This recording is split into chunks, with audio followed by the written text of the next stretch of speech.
Well, this is fun. I know. Hi. Hi. We got so much to talk about today. It could be hours, honestly. Thank God for editing. Okay. God, I've known you for a long time. 17, 18 years. Yeah. I think 18 years. Maybe longer. And Have you had a casting director on before? No. Okay, well, I think that's our intro. Yeah. Right? What do you want to talk about? So it's been really fascinating to watch your evolution to where you are right now, you know, and in casting. How did it all start, you getting into casting? Okay, so... Because I knew you pre-casting. Yes, but you knew me when I was discovering myself in the casting world. So my master's is in film theory. My undergrad is art ed. I didn't know how I fit into entertainment, but I just knew that I wanted to work in film. Like, it's so cliche. Where'd you know you what go? I mean? Doesn't matter. A ringing endorsement. But Yeah. yes. Film was my language. It's how I learned about the world. It's just, I'm old, so I went to the library and rented like Fellini and Godard films in, college and would like watch them on my VCR. Like, I just always had a knack for remembering actors and performances and directors and connecting the two. I mean, this is so embarrassing, but like in college, remember Premiere Magazine? Boy, do I. I would tear out articles on my favorite actors. I had a fucking filing cabinet. I don't know if I can cuss, but we can bleep that. I had a filing cabinet on actors of articles from like magazines that I would keep. And I moved it. When you were how old? When I was in college. No. And I moved that sucker. It was a full-on filing cabinet full of just articles. Why though? What did it bring you? That's the thing. It just made me feel like I had cataloged them and like I was watching their career. I didn't know that casting was a job. So I'm saying all this to lay the groundwork of like, I've been fledgling trying to find this job. And if someone had told me it was a job when I was 18, I would have been perfect for it. But I am intrigued by this. Oops, I hit the mic. Am I okay? I know I'm intrigued because I remember when I was in high school, I had a film teacher who a lot of people have credited with their kind of success. Yeah. His name is Jim. His name is Jim Hosney. Oh, okay. At Crossroads High School. Okay. And he would show us Fellini and Godard. But I do remember watching those movies. Yeah. And they were there's a feeling that you watch them, especially for me at least, young and undeveloped, as I'm trying to develop my taste or aesthetic. But there was something about the artistry that they were doing and the things that they were exploring and so innovative that it had a feeling of, for me, I was like, I want to be part of what this is. I couldn't put it into words, but it leaves a film on your body. It just felt like a language that I spoke.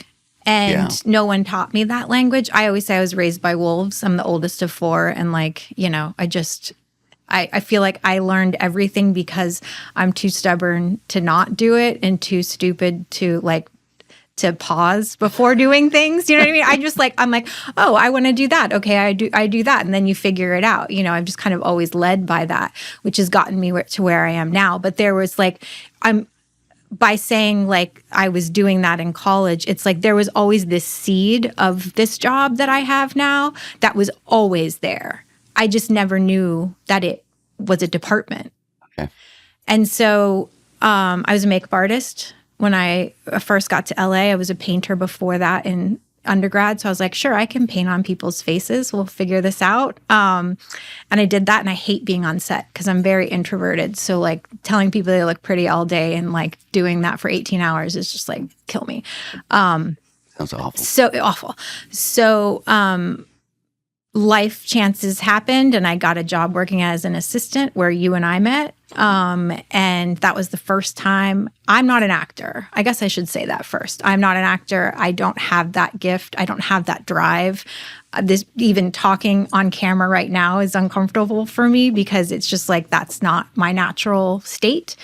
So it was the first time I was ever around actors and really seeing the language, the community, how you guys talk to each other, how like you would coach each other, how people would be booking huge pilots, you know what I mean? And just like being around that excitement and that energy, it was the first time I'd ever experienced that. Well, it's the kind of thing you hear about. Yeah. But I was there. It's very electric. Yeah, it was electric, and it was just cool because I wasn't having FOMO of like, I want to be the one booking that job. I was excited for you guys to book the job. Yeah. So that fits with casting, right? And back then, in like, am I right, 2006, 7? Yeah. 2006, 2007, where, oh my God, how many pilots would be done at a time? I mean, that was the other thing. It was like, what a school to graduate from, because pilot season was for real. And everyone says that, and you know, they say there's no pilot season anymore, and there isn't.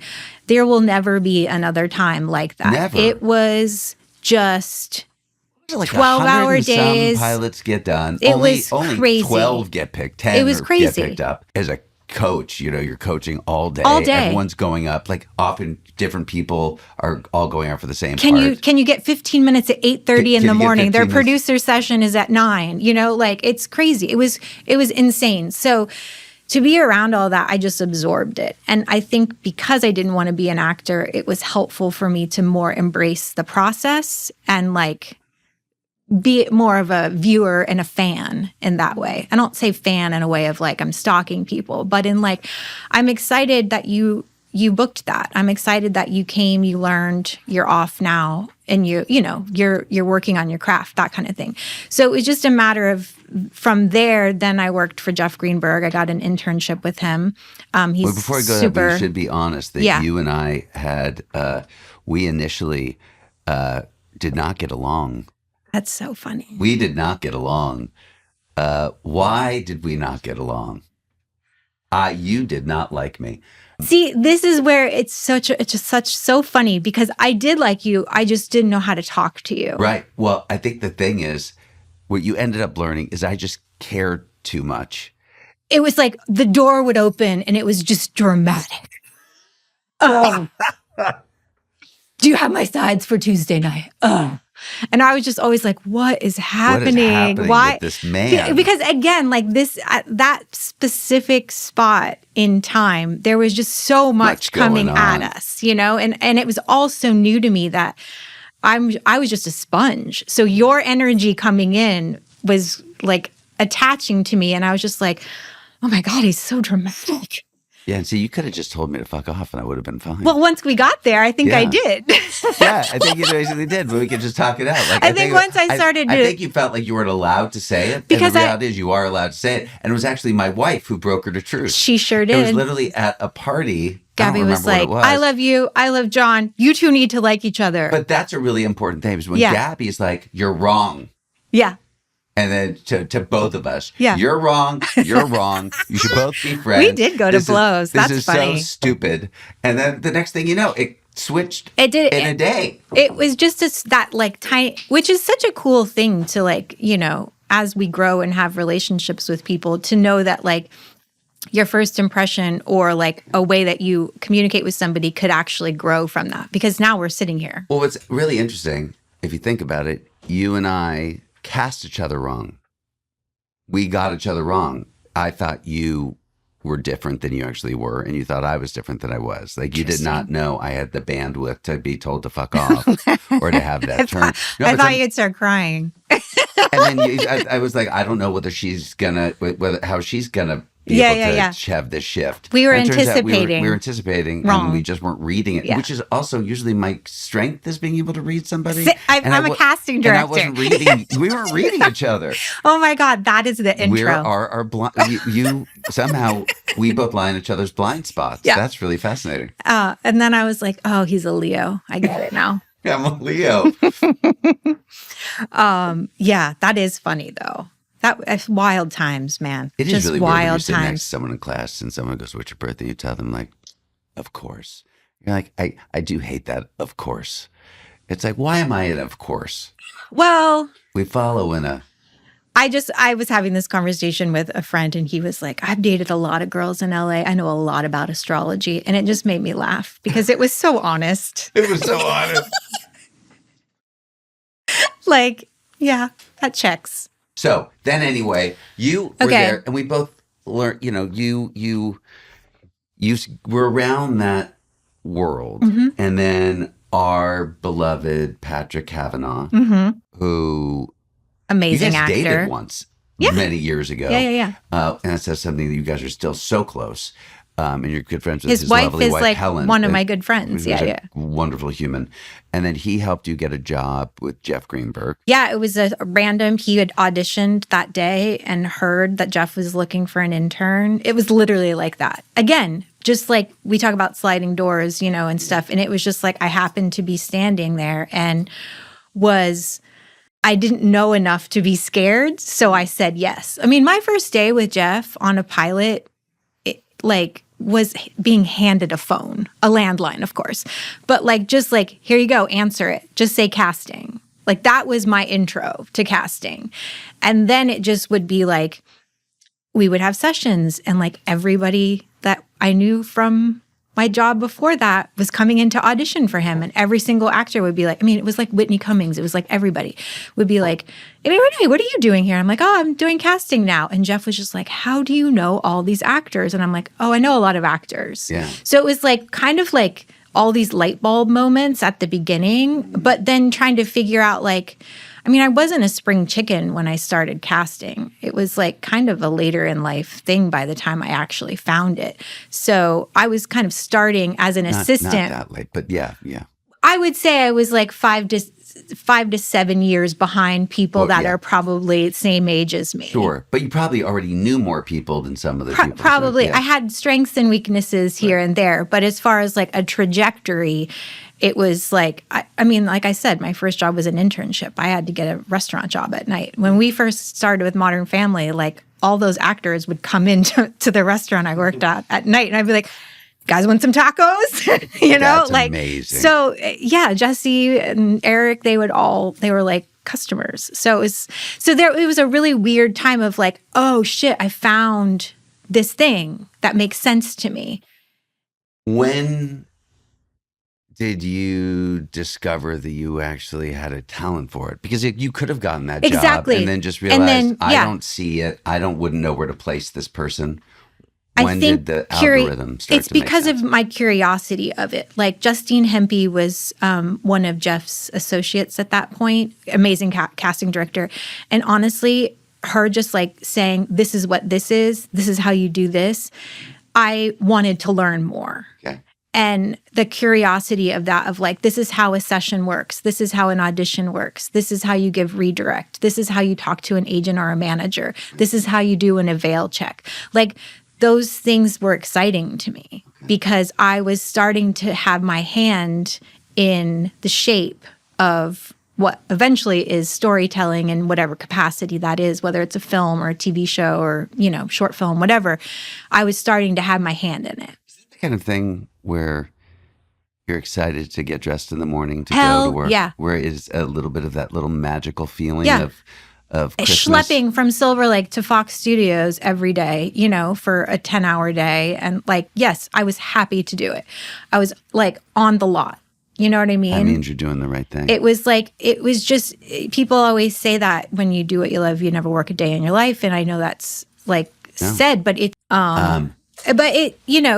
made sense to me. Yeah. Okay. And being in LA, always wanting to live in LA, I don't know why. At 7, I was I will live in Los Angeles someday. And why all of the guys of Hollywood is sexy and exciting to me and inspiring to me, I think, have you watching The Studio, by the way? Yeah. That is the passion for it, but also know that it's bullshit. The episode where he's at the cancer dinner benefit, spoiler alert for anyone that hasn't watched it, but you should watch it because it was on a couple weeks ago. What I do is just, it's very similar to being a doctor. How many times have we said we're not curing cancer? Even in my casting daily, it's we're not curing cancer. We're just trying to cast, an indie feature here. And so to have a medium that's talking about it that, that feels like my people, Although I have one note for Seth Rogen, if he's listening. The casting episode of The Studio, there is no casting director in the room. And I would love for there which to be. episode? It's called, literally, the episode is called Casting. Is that the most recent one? It's the second to most recent one, yeah, where they're trying to do the diversity weighing of like how the cast looks and stuff, but there's just no casting director present, and I want that to change. Oh, that's upsetting. Because I don't think if the title of your episode is casting, I feel like casting directors, nobody really knows what we do, so they just pretend like we don't exist. And it is difficult to know what we do because we have such a producerial role. We have a script role. We have a massaging, temperamental artists, personalities that we deal with. There's so many different things that we deal with. So yeah, I think people would really like to hear about some of the granular nature of casting. Like, I'll give you an example of something that happened. I get hired sometimes by Hulu, Disney, to like help with the tests, like coach people to get ready for their tests, or go to set and coach. But I have gained an enormous amount of respect where they're seeing thousands of people all over for these for these Disney Plus shows. Mm-hmm. And they bring me like these final discoveries, and they're finding these like teens or early 20s kids who are extraordinarily talented. Mm-hmm. And I mean, all of them are special. Yeah. And they're adding because they cast all these shows, so they need to keep this database sure. huge. But for these kids to have arrived in this final selection is wildly impressive. Only one gets it. Yeah. But I'm also sitting there watching when I get to talk, I'm talking to the, SVP and I'm talking to the head of casting. And sometimes it's like, you guys are good. You guys are really, really good. I want a t-shirt that says that. You guys are good, period. But they are. They're really smart. And they've been doing it. But they've also had to cast a really wide net. Yeah. Of like they're talking to their people in Australia, in London, in whatever. Like they've. I mean, it's kind of like a secret army. Yeah. Of people who are helping get there. I think sometimes we're not recognizing how much work is going into getting this final selection. Right. It just feels like, yeah, we just found them. No. That's my favorite. What? When it's like you've cast something and it's like you've actually had to do that work. Like even if there's a role that's cast and it happens to be somebody that the producer knew or the director knew, there's still like hoops that I have to go through to cast that actor. Yeah. Sending them the script. If they're a big actor and it's a tiny budget, getting their agent to even like give them the script to read. Like just because you know somebody doesn't mean they're automatically just like, oh yeah, text me and I'll like show up to set. A big, I can't say who, but recently someone had made an offer to a big client who is also a client of mine. Yeah. And they had called the agent and they were just getting no response. Yeah. They needed to pull it. So they asked me if I could reach out. Yeah. So I did. And then they met with him and he signed on to do the movie. But it was like, and that recently happened the other day with somebody. And I mean, this was very weird. I'm like, would you be willing to Isn't that wild? 250,000, like if they go up you to were two. like actually I having actually to was. They're like, would you mind? Because Oh I my can't get in God. touch with the agent. They're not talking. And I was like, I was actually laughing. I'm like, I should not be doing this. No. But I'm like, I might as as a well. casting director, I would like say no numbers texted. But he's like, he can't, but they need to do it. They need to close it that day. And I Yeah. was like, hey, I'm friends. Like, I can talk to both and go, look, this should not happen. But you're right. There's all these challenges that people So aren't then aware I'll of. go to Sundance and, the director's on stage. And so like the first question always is, how'd you get this wonderful cast? And it's like, well, I knew so-and-so and like. Miracles. Like just not even a mention that there was a casting director. I always say this. It's like, you don't have to say, oh my God, Amey Rene is amazing. Like, I don't care about that. It's just like, we have a casting director. Like, I just want to hand that script to people sometimes. Because I've done well over 30, 40 movies that have gone to top tier festivals. And a lot of times when I go to the festival, I'm paying my way to be there, to be supportive of it. So it sucks when you feel like, these are my actor babies. Like I put these people together with in a collaborative way, of course. But like, I just want the department of casting to just like people to know it exists.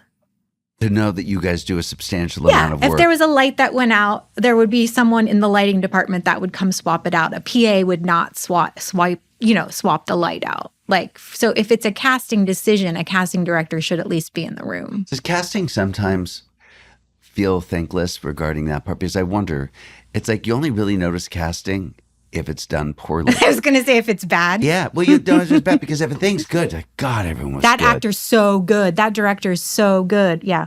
Like you and I were talking about, like, A Real Pain. Yeah. And how that could have been different. I mean, I love that. I love that movie. It's perfect. But like, it is perfect. But the casting's perfect across the board. Yeah. There's no one who's not. There's not one. Fabulous. I'm sure you saw that show on Netflix, Adolescence. I did. Yeah. I mean, casting wise, fantastic. Like, you're just like, wow, all these people, you would have really noticed if it hadn't been cast well. Yeah.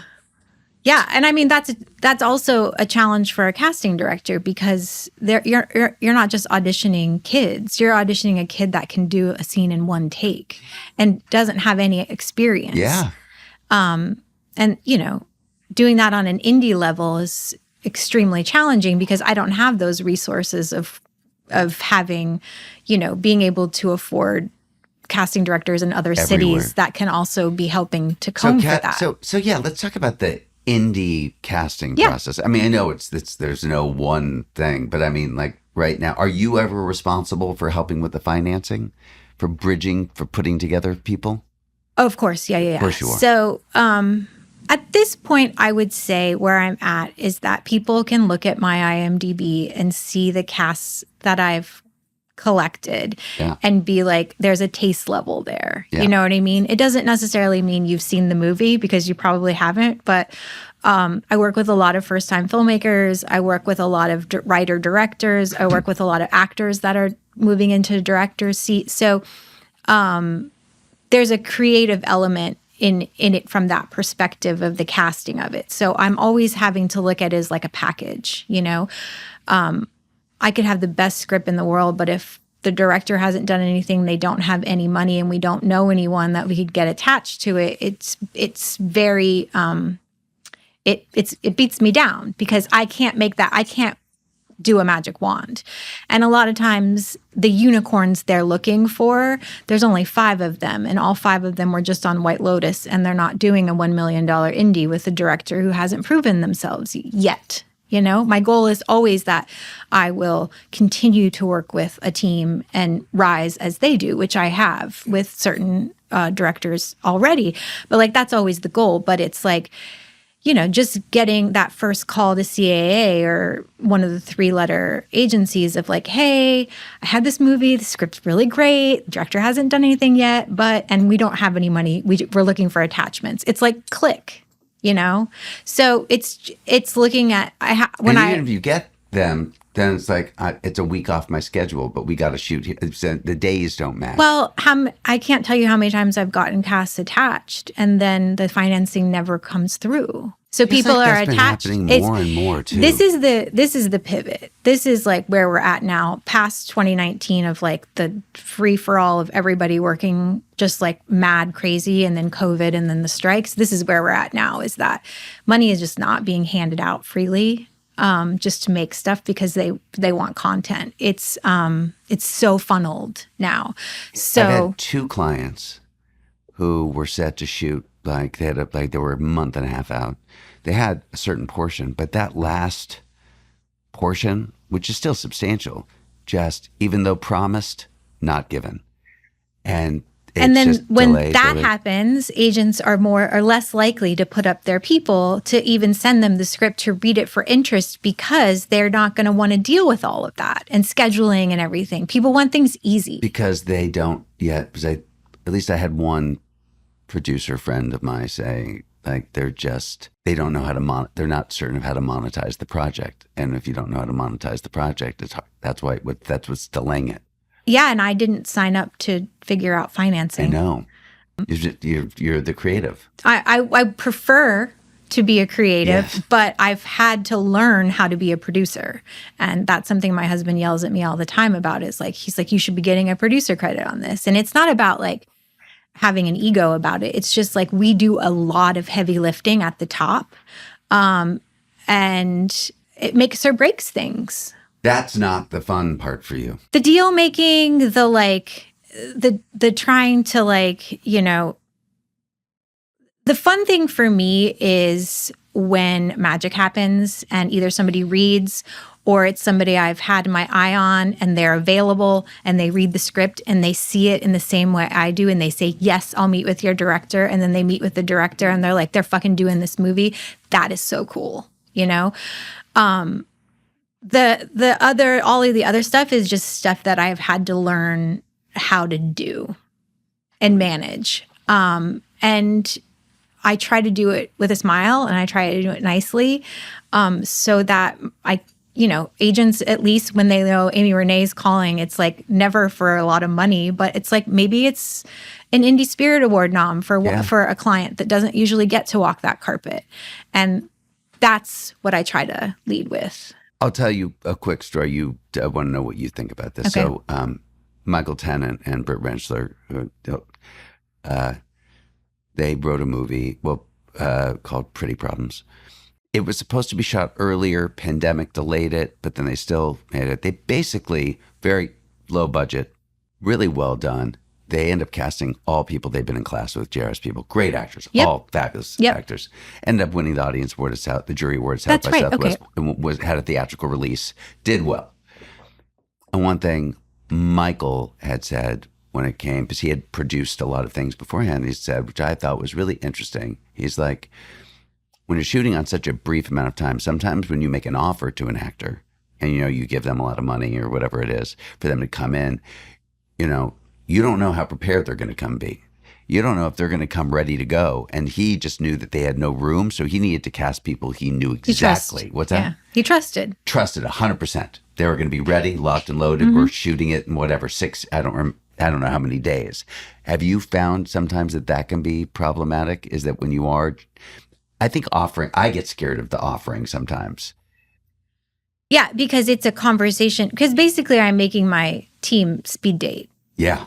And they're speed dating based on a headshot, sometimes a reel, you know, or like a body of work that is completely different from what we're trying to do, right? But they have a name value. So we're trying to see if maybe this is an inside out way to make this casting interesting. And so I'm weighing options, right? I'm like, well, you know, this could be their moment. I think when it comes to people's personalities, you try to talk to people that have worked with people before. Again, leaning into like always trying to have good relationships throughout your career with people. I can't tell you how many times that has been a deciding factor. Is like an indie director will be like, I really like this actor. My friend used them before and they had great thing to say. So they're more freely willing to just make a direct offer. But I also always say, when we are doing that, I'm like, there's no way an actor, especially if it's a lead role with a director that's like not super well known yet, there's no way they're not going to want to meet with you beforehand. Like, if I was an actor, I would never want to sign on to something that could be years of my life and not actually meet the director before saying yes. Sure. So I always try to like let them know that there are some baby steps that we can go through to make sure that the fit is right. But then, you know, I don't always have that. It depends on where I am in the conversation. When I was starting out early in my career, I did not have a voice. I didn't know how to have a voice. I was just trying to get the best people and help my director make the best project that they can make. But now I've learned lessons and I try to impart those words of wisdoms as we're doing things so that we can make the process smoother, because it's none of it's natural, by the way. Auditioning is not acting. Self-taping is not acting. Well, really? You think that? It's not, because it's totally, first of all, auditioning, it's never been authentic, right? You can have a connection and that's what we're looking for. But as far as like is it how it would shoot? And like, if you're supposed to be at a bar, are you drinking a beer while you're doing your scene? You know what I mean? There's like so many things that in the audition, you're just trying to show me that you're in the ballpark. Yeah. And that if I give you the reins for it, you're going to make it your own. And that you're capturing you're able to connect, and that you're able to and you're not crazy. And that you're not crazy. Yeah. Yeah. So like, that's really what an audition is. That's what I'm meaning. Like, I'm not trying to say like, it's not you don't need to act. You do need, I expect you to come. Right. As like prepared as possible. But it is a different, but it's a different muscle. I think there's such one thing we've been talking about a lot in class. It's like, look, you've got to, as far as your imagination and relaxation and curiosity, you still have to know where everything is. Yes. And taping, if we can just be creative regarding in shooting something, totally, like if this is a Hacks, what would the shot be in Hacks? Like, how would they shoot this scene? That's kind of telling you relationship to who you are, that's tonally, interesting. what we're doing. Yeah. So that way you're beyond just like, I'm acting for you. Yeah. You know, because I think you can feel that actor, that neediness versus an actor who's just connecting. Desperation is the worst fragrance. But you can feel the desperation in a tape. You can. And yeah, you just can. Gripping really tight. And I can also tell when somebody's done like 10 takes. And they're like, oh, I have to get it perfect. It's like, no. Like, it doesn't have to be perfect. I just need you to be present, and I need to believe you. That's what I always say. Like when I'm taking my notes, do I believe them? That's like one thing you can control, is like whether or not I believe you. I had a actor come to me recently, and she's young, 20, but she used to be. She has taken a break. She's been like on leads of movies with like Brad Pitt. Oh, cool. All this stuff. Okay. She took as a kid.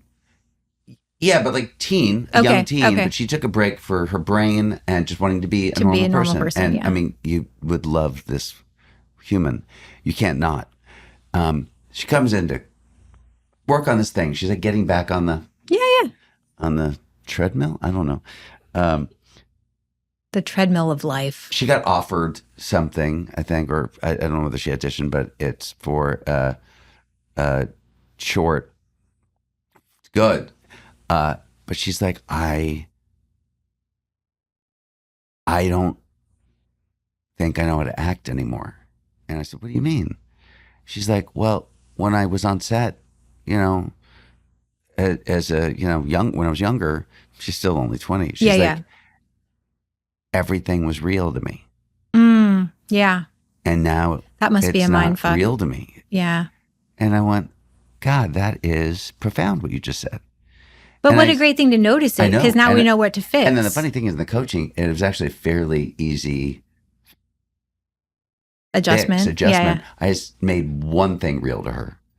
And once she understood that, then everything dropped into place in a really magical way. Yeah. But isn't that all that's all acting process is. We're just trying to make it all real to you and to figure out what are all the things that are keeping it from being real. What are the obstacles that are standing in your way? Mm-hmm. You know what I mean? Mm-hmm. And you are the person who's just going, it's pretty binary. I either believe you or I don't. I mean, if I have to keep it simple. Yeah. That's something but that's really when good. I'm watching 150 tapes, you know, those are the ones that are going to rise to the top. The ones that make strong choices, whether they're right or wrong. Yeah. I appreciate a strong choice. And it's like you could watch the show The Pit. You ever watch the show The Pit? I haven't watched it, but I need to, because I've heard it's like a really interesting. It's really interesting. You will believe some. Yeah. You will not believe others. Yeah. Believe, not believe. And that's not judgment. I think it's a show finding itself. Yeah, I have so much. Well, I have so many clients on it. Yeah. But there's some you're like, you killed that. And another person like you.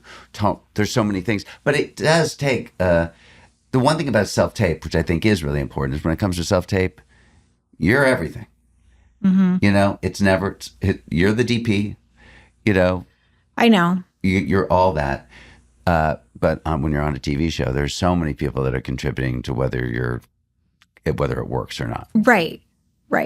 And also, I will say, I had this experience recently. Speaking of self-tapes, like, I never really care. Like, I want your background to be plain, and you know, I want the focus to be you, right? Keep Nothing it simple. should distract. But I'm not like gonna send you a whole thing of like what color the background should be or what the lighting should be or anything like that. That's just not that's not where I'm going to find the authenticity in your performance. But I just worked with a director that was an actor in the past. And he was like, in our Zoom callbacks, he was all about eye lines and like, it was very interesting to see how that affected him believing their performance. Whereas for me, I was just like, oh, their eye line's fine. Because do you know what I mean? So it's not bad or good. No. It's just a different way. And like, I can respect like that was part of that process for them to be able to see it. But it is interesting sometimes when that happens, because I'm like, oh, wow, okay, this is all super subjective. Do you do Zoom callbacks? Yeah. You know why? Because people don't live in the same place anymore. I know. I want the best actor. And if that actor lives in Australia right now, then they're going to be at 4 a.m. on my chemistry read Zoom. And that's just how it is. And there'll be a lag probably. Yeah. And thank God we're not on Skype anymore. But like, you know. Do you ever get actors going, God, I'm just not used to the Zoom thing? All the time. And I try to just let people know that like, look, we already know this is fucked and not normal. Right. And we're not judging you on that. We just want to see, like, just have fun with it. Yeah. And I also try to be that casting director that isn't a dick when you log on and make it uncomfortable. I want it to be like, hi, you know what I mean? Like, hey, this is so-and-so. This is Hollywood Squares. Here's our director. Here's our producer. You know, so-and-so is going to be reading with you. And like, just try to make it. I'm also just very confused how someone cannot be used to Zoom by now, at least at in some this way. Point. I mean, it's that's 2025. That's I the don't self-tape understand. thing. That's the self-tape thing too. It's I'm like, if you are if you're still complaining if about you it? want to be an actor and like you don't have your setup, I get it. You may have a tiny apartment or you have kids or whatever. But if you don't have like a setup, I don't know what you're doing. Because that's not me as a casting director being like, you should shoot everything and we're putting all of the onus on actors to do it. It's more of just like, if this is what you want to do, this is where we're at. If you're a painter, you need a paintbrush. I'm sorry. This is just like, come on. You what gotta are we talking pivot. about? We have to pivot. I'm a writer, and you better have a computer, at least some pen and paper or something. Whatever works for you. Whatever works for you. But like at the end of the day, I still need a deliverable. But I think people don't. It is fascinating that I have people in class who truly don't know what it was ever like to go in the room. That's crazy. That's unfortunate because that's a bummer, man. And if I could, like, someday I will be on a show that has a big budget and I can have a studio office. But even for the shows that have big budgets, I have to say, it's like, it's not until we're testing. It's not, and I mean, it's not until like final rounds where we're really going deep granular. But you are right. Everyone's everywhere. And we don't want to limit actors. Like, hey, if you want to live in. By the way, I want you to live in North Carolina if that's where your family lives and you have a kid and they can be close to your mom and you can still self-tape. I love that for you. So that's, you know, and plus, for me, people have become a lot more permissive and accepting of that, it seems. 100%. Yeah. And, sometimes that's me telling them, this is the way it is now. So we're not going to knock them for that. And then also, I think it's good. And nothing shoots in LA. Let's bring productions back to LA because I'm casting in Kentucky and Alabama. It's insane. For indies. So it doesn't even matter. Explain it to me.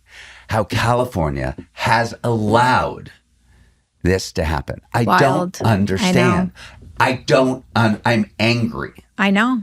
I was listening to Rob Lowe on a podcast who talked about it, and he's like, they wanted him to go do some film. And he just said, no, I'm not leaving LA for this long. And he was saying what a tragedy. So he talked about it. He's more educated than I am. But you are watching Gavin Newsom try to do some more stuff to try to like get more tax incentives. I mean, it's something I have to bring up when we're looking at actors to send offers to. It's like, okay, well, they're based in New York, and this is a 3-day spot. Can you get it consecutive 3 days in a row? Do you have the budget to travel them business class, put them up in a first class place? You know what I mean? It's like there was a show I was working on. I was a coach on, and I'm not going to say which one, but on season 1, we were shooting on CBS Radford. I love that lot. I do love that lot. They overcharge so much. I mean, they just really overcharge. But so then they end up getting, for season 2, they moved outside of LA. They got 3 times the space for cheaper. Right. Well, that's where we're at. But you're also like, why are you doing? Why? There's like just to rent just to rent everything. They're like they're charging like 4 times the amount. So I think it's greed. To get a permit. Making permits easier for indie productions to be able to shoot. Like those are all things that we can do that I know they're trying to work on, but like that's part of it. What's taking it so long? We're not curing cancer, John. No, but we are causing people jobs. No, but here's the thing. What people don't understand, we're not curing cancer, which should make it easier. When I talk to people that don't work in our bubble. Yeah. They don't understand there's a very, very heavy middle class that lives in Los Angeles that are they work in the industry, but they're not actors. They're not directors. No. They're not agents. They're not all those people that people want to like be like, oh, whatever. They're like craft services or like grips One or of the drivers. shows I was just working on got reduced from 20 episodes to 10, and they didn't find out until the last second. So now all of a sudden, these are people that are going to be worried about their mortgages. That's unemployment. That's unemployment. It's not like, oh, they chose to be in the industry and it's fancy and like, oh, they don't have a job right now. No, like that is like their livelihood. Yeah. And Los Angeles used to be a place where that could be a job. And then you could just send your kids to school and grow up normal. But speaking of how the trickle down to you. Yes. And you're watching companies. Look, at the end of the day, the thing, you can tell me whether you have a different take on this. Trying to keep up with the Joneses, meaning trying to keep up with Netflix during the pandemic, really just turned so much that it shifted things. Mm-hmm. So much money was being spent to streaming. And now everyone's like realizing, oh, we can't compete with this. So like you're watching what's happening with Paramount and all that stuff. But there's been so much cost cutting. And now you're just watching with casting. Like I'm watching casting, like no one has offices anymore. No one. Like I don't know anyone that office unless you're like literally hired for a particular job. You use their space. Use their space. Mm-hmm. So, and it used to be, everyone had. But of course, but yeah. Casting needs to save money for themselves. Well, and also like there are very few union jobs for casting. Yeah. And so I've got, I won't name names, but like I'm in good company, but they're taking jobs from an indie casting director where it used to be like they would never even think about that. And so that's the trickle down that's happening. And I'm not, I'm hoping there will be a pivot to it, but it's like scary. It's really scary. You have to, and you have to audition for the job. You have to go. I can't even tell you how hard that is because I did not sign up for rejection, and rejection is just a constant in my daily. And when I talk about auditioning and stuff, a lot of times I'm talking about my perspective of when I'm auditioning for the job because I want to just go in and be like, look, I know what I'm doing. Trust me. That doesn't work. You know what I mean? You got to massage all the different things and like tell them what they want to hear. And like, I'm not good at that sometimes because I'm just like, I read it. I know what it is. Here's the people you're going to cast and this is what we're going to do. But like, I've had to learn how to massage that, I guess, in these interviews because I mean, it takes me days when I have I have one tomorrow, fingers crossed. I've got to prep lists. I've got to, but have a really strong understanding of the script, which it takes me a long time to read scripts because, I have ADHD and like I get distracted. And so like it's hard. And also I'm not getting paid for that portion of it. No, you're going I've got to come in as a viable candidate. And I don't get to have a lot of in-person meetings either. Most of mine are on Zoom. So I'm also juggling like, here's a link to my IMDb list. Let's pull that up instead of having a computer and sitting in a room and being like, this is an actor I really like and showing them a reel. It's, it's the same for me too, where I've had to try and pivot it. And also I am a solo casting director and I think it's great when there are teams, like people that have 2 people. But a lot of times that can be a factor because the production will think they're getting more for their buck. But actually those casting directors are splitting the one pay. So it's 2 people on it. And then they may have like 12 associates in their office. And do producers try to negotiate for your rate? Does that happen a lot? Or is that just... Oh my God. They want to give you nothing. Yeah. Well, I mean, look, budgets are shrinking. Give you back end. I have a mansion in my brain from all the back end that I've been able to cash in on. Trust me. I was in the worst movie ever. Did you get back end on it? Oh yeah, of And course it I paid did. out? No, I mean, God, I think maybe I'll get charged. Those days are gone. Like that was like 2011s, 2010s of when like real indie productions were like, you were actually maybe like, you know, if you worked on something, you'd get a check one day. Like Kevin Spacey and Allison Janney and American Beauty, I think they did really well. Oh, They I'm got a lot of sure. back end. Yeah. And that like, movie made a lot of money. yeah. So nowadays it's like kind of a laugh, but it is. I think I got 3% back end. I mean, that's a lot. That's a lot. To be That shows honest. you what a piece of shit it was. That's a lot. We'll but- give you 40%. Just, yeah. Imaginary money. But I that's think hard. it shows like, you How know, do you deal with that when someone's like, well, you know, Amy, you know, we're, what are the words? You know, we're really working no, we on want to put type. it all on the screen. That's what they, We want to put it all on the screen. yeah, we want to make sure it's all on the screen. That's a big one. And look, I have this brainwave now, so I understand it. They are trying to like, look, to be honest, like budgets are smaller and things cost more. Yeah. So I get it. They're going to cut corners wherever they can. But I also know what I bring to the table. Yeah. And that's now me talking 2025. So I have a lot more confidence in those conversations than I did 10 years ago, 5 years ago, because for a really long time as an indie filmmaker, you know, working in indies, I'm just taking any job I can if I respond to the script because I want to learn, because I want agents to see my name every week that Amey Rene is casting something. Amey Rene is like that. Nobody's asking what's Amey Rene doing today. I need to make them see my name. Yeah. So if I can, you know, so I do you do probably, you know, when I talk to people that are used to TV salaries and casting, and I'll tell them like, no, it's a flat fee, and no, you're on it for years. You know what I mean? Like, yes, there's ways I negotiate all that stuff now, but in the past, there have been jobs I've been on for a really long time where it's basically pro bono, you know, you just believe in the project. I have safeguards to like try to help myself with that now, but Does your yeah. agent do all the work for you, or is it you? It's do you more ever do it? if I have issues, or if it, like, let's say tomorrow I was going to do a Netflix show, I would have them help me with that. But like with a lot of the indie productions where it's a flat fee, you know, it's a $2 million budget, under 5. Like I know what those bullet points are, and they're not a lot. In this new world, I have a question. At least I may be wrong, but from it's just my limited experience here, or my sense of it. Industry has changed so much. It used to be that some of like the agents and managers at the big places, sometimes they fit the movie stereotype. Like there was some ego and I mean, like really. I had a guy, I was having a call today. He ate his lunch while he was talking to me. Like I heard every chew. And I'm just like, dude, like for real. That's gross. That's nasty. But what I will say is that I feel like there's been more humility lately amongst people. I feel like because of it, there is, or maybe I'm just talking to the right people, a little bit more. Or do you think maybe it's not fully I think made its way? I think with anything, it's case by case. Like two actors, A and B actor, they could bring the same thing to the same movie, but their teams may be totally different. One may be indie friendly, one may be not. So I'm going to probably lean towards the indie friendly team to approach that actor. So that has nothing to do with how the actor acts. Do you see what I'm saying? Yeah.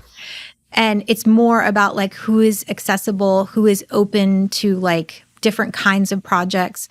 You know, some agents and managers, I still think it's about the money for them. And that is a stereotype, I guess, but that's their motivation, you know, for their client and for whatever that reason is. I'm always the one that's just trying to like worm around it and be like, yeah, but they're going to like this script better than, you know, a TV, I don't know, CSI New Mexico or whatever. You know what I mean? Does it? No offense. I would take those union hours to cast that show, by the way. I'm sure it must destroy your soul when it hurts my soul when I read something and I'm like, oh my God, this could be great. And then you watch it. Yeah, it's hard. And you're just like, but the thing, it's tonally not spot on. Oh, I've had a movie that I completely cast. Like, I knew what I was casting. When I saw the movie, I was like, that is not the movie I worked on. Yeah, like, it was a completely different movie. How does that happen?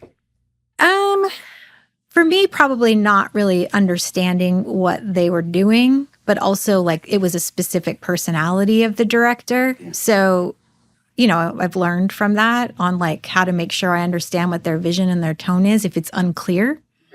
It's really fascinating. There's a show I watched recently. I don't want to say it, but a director that I really liked did the pilot, the first episode. And it was fascinating because like I love the way he shot it. Mm-hmm. I love tonally what it was doing. But as you're watching it, you're like, casting's not great.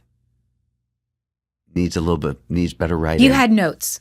I had notes, but you're just like, oh my God. But like the director, boy, did he make the best of what it was. Yeah. And if you could just switch some parts. Yeah. Well, I mean, I don't know how anything gets made. Like, it is so hard to make a movie. Say it's a miracle. It's a miracle. It's a miracle. And so if it's good or even watchable, like you have won. Oh my God. Which is again, going back to A Real Pain. Yeah. That could have gone wrong. You know what's so funny about that movie is, at the end of the year, we get all the screeners and I've got to watch everything because that's just my job and I love doing it. And that's the great part of it. And it was just a movie that I was like, Me too. Then it was on Hulu and I was cleaning the house. I was like, I'll just put it on. I'm watching. 10 minutes in, I was engrossed. Couldn't get away from the screen. Like, so just the storytelling, the dialogue, the acting, all of it. So that movie is like, it's one of the best movies of last year for sure. Here's the thing though. This is the thing. I don't give myself credit for something like it. If I read that, you don't know that you would get it or see it. I don't think I'd see it on that movie. You need Jesse Eisenberg with a very clear vision. And, I told you I had a client that was offered it and he turned down Kieran Culkin's part. He would have been wrong for it. It would have been wrong. It would have been wrong. Or it just would have been different. But I think I would have if I would have read it after having conversation with Jesse, then I think I would have understood it. But just reading, like, here's a script on my desk, read it. But when you watch it, it was just, someone said, like, it's not about anything. I was like, it is about it's life. It's everything. What's a pain? It looks so easy. It's so like. Think about how wrong it could have gone, that movie. That's the thing. It's like it tackles so many really touchy things in such a with ease. With ease. And that is not any kind of ease. So quick questions. First of all, what's a nightmare actor? See, that's a hard question to answer because okay, make it more specific. For nightmare me, actor that you offer something to and they take it. Oh, that sucks. I'm really lucky though. I haven't really had that happen a lot. And if it has happened, hopefully they're in and out quickly. Yeah. But there are some times where, it's a role that there's not a lot of money. It's not anything we're going to get somebody of note for. So we're going to audition people and we're going to hire the best actor for it. It may be in a different age range or it may be super specific. So there aren't a lot of people that we had read that we really, really like. So we may be kind of stuck with that actor and then they show up to set and they're a nightmare. That sucks. Yeah. And I try to avoid that. But I think in some instances, when you're looking at super specifics and authentic casting, you get a lot of people that either aren't actors or were actors or just like hobbyists or whatever. And so, you're kind of managing that. But as far as what I don't particularly love about my connection with actors is going back to that desperation thing. And also just doing your homework.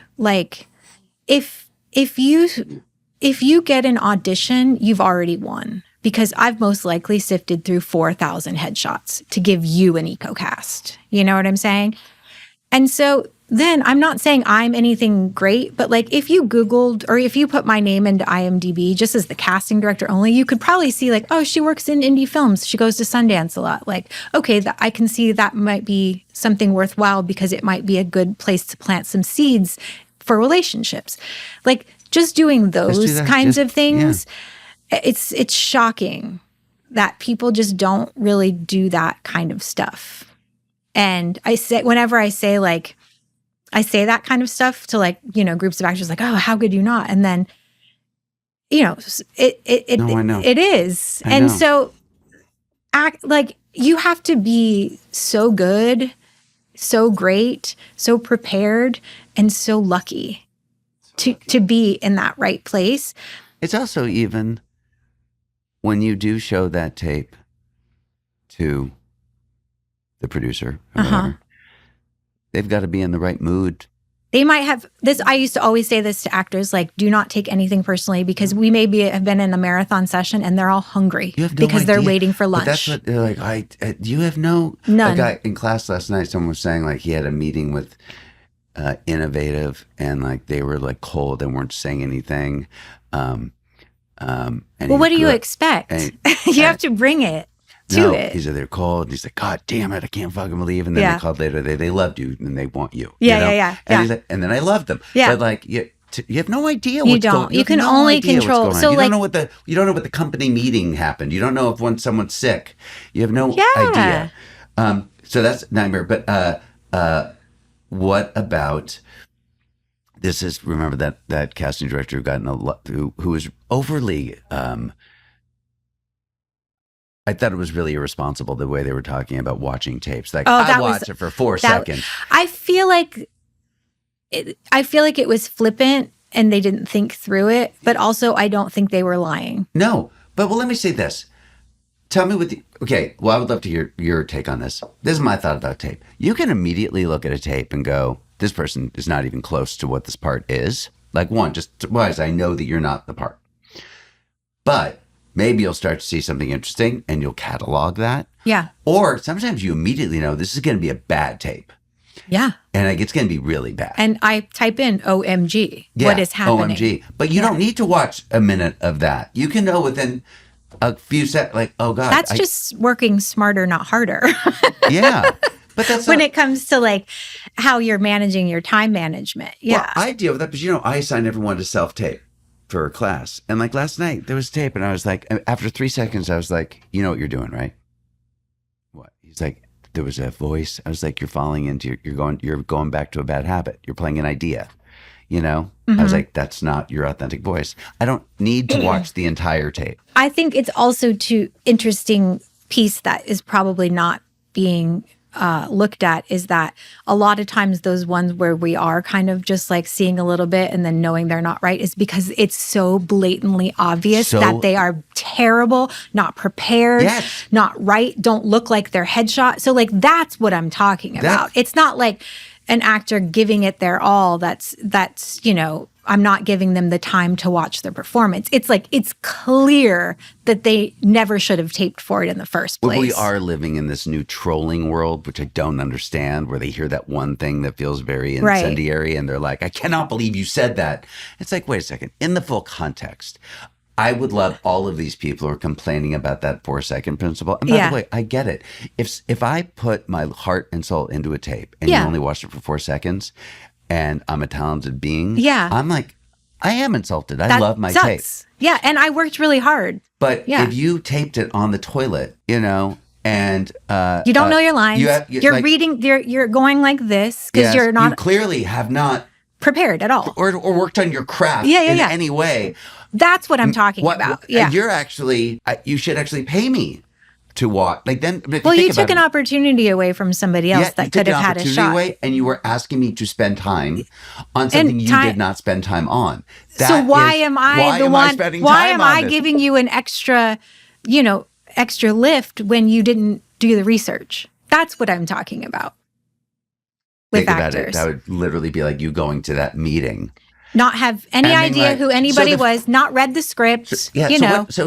Wait, so are we doing an indie or are we doing a TV show? Yeah. Basically, that's kind of like what I feel like when we're talking about like that kind of like, it's not flippant because it's flippant. Case by case. It's case by case. Everything is. But maybe Stephen Kruger was on here and Stephen was like, it was the first, he said something like actors are lazy. You know, he was really saying in context, not all actors. He just knew that some actors who he really loved and who are working, like we were in a class where everyone worked, they all worked really hard. He knows that some didn't. He said, I want to be part of the people who work hard. Yeah. And and if I just am not one of the lazy ones, I'll probably set myself up to at least put myself in a position to be successful. Right. A lot of people took enormous offense to that. They're like, actors are lazy, but actually all of them were, because none of them actually listened to the podcast to see the full context. So they were actually proving the damn point.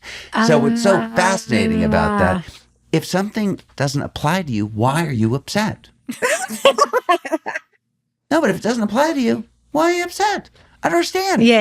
Yeah. It's like someone looking for you should know outrage. that, like, you're if you're doing what you can do, then you're not who I'm talking about. Yeah. So what's happening? I know. I think that is, who knows? It's something we all have to navigate. We all do. And I also want actors to know that, like, you know, we're trying to get jobs too. Like, there is a compassion element to, like, with casting. We're not just there to, like, say, oh my God, that take was so dumb. Like, that's not, if that was my intention of going into watching 200 tapes in a day, like, what a shitty person. I'm rooting for every single take that comes up to be great. You know, I know a lot of casting directors, and I found them, many of them, to be truly lovely people, you know? I remember a couple of people, I don't want to say who were... I'm sure I worked for them. But they were arrogant as shit. And I hated going in for them. There was a lot of ego. Because they probably were actors. But a lot of ego. And then later, one of them actually, like, called me asking for a job. And because, like, they had not been employed for, like, they were really at the top and things had gone down. And I hope they had that realization. I hope they asked, why was I... Right. Why did I get such a big head? Right. What is that created that? I hope they have that self-reflection. But I think it is, are you guys feeling, do you guys commune, casting directors? Is there a community? I wish too. Here's the thing. Or it's very independent, but you're in competition? That's the hard thing, because, like, you know, the usual route for if you want to get into casting would be like you would intern for somebody. I don't even know if you can intern anymore. So you would start as an assistant in some casting office, right? They probably have you answering phones, just like trying to absorb, read scripts, running camera, whatever. And then, you know, you move up the ranks, you become an associate, and then you start taking on more responsibilities. What was the question? Go back to that really quick. I had a really good point. Is there a community? Yes. Okay. Casting? So those people, in my experience, because I'm Gen Z, so I'm like part of the old Harvey Weinstein was in charge of everything, and now half of a foot into, like, the, you know, positivity wokeness situation that we have in the industry of how offices are run. So I'm kind of in the middle of that, so I can understand both of them. Sure. And the old guard is like, they had to fight so hard to even get their job and for their job to be, like, acknowledged as a job. I get it. And a lot of casting directors were women in the beginning, you know? And I think being a woman in a industry that's run by a lot of men, I think you had to have that heart. There's a reason why I think casting directors kind of got that armor on, which wasn't always the nicest way for their next people to be risen up through. Right. Okay. So now that I think there have been more of us that have learned that way, but also know that, like, it should be fun, and, like, the job should, like, there should be some enjoyment of it. You know what I mean? Joy. So I've worked with people in that aspect. And so those are the people that I still keep in touch with. But it is so cutthroat. It is so hard to get jobs. It is so, like, you have to be so protective of the producers that you know, because people aren't loyal and they'll hire whoever the next streamer says they want as the casting director. You know, we just don't have that guarantee. So it's really, you know, there is that, it sucks, but there's that, like, underlying thing of, like, a competition thing. Whereas now that I've found my niche of it, a lot of, you know, I do something different. Hulu's not calling me to do their next series, but Kevin Smith is. Right. So I'm okay with that lane. And I think a lot of people that are getting shaken up right now because there aren't tons of network TV jobs anymore. I think that's where the pivot is, because they had their stable of executives that every year did a show for Greg Berlanti or something, and now those jobs aren't happening. And it's like, I don't know anybody anymore, you know? I think so. So that's kind of the pivot of where I think. That makes sense. No, like I get it. Like they normally wouldn't be available for that, but they are now. Yeah. I do preach empathy for everybody at this point. You know what I mean? I think there's a lot of times where we got it. One thing I notice in class a lot, I have to go, just let's put our feet in their shoes for a second before you decide what's happening. Right. No. Right.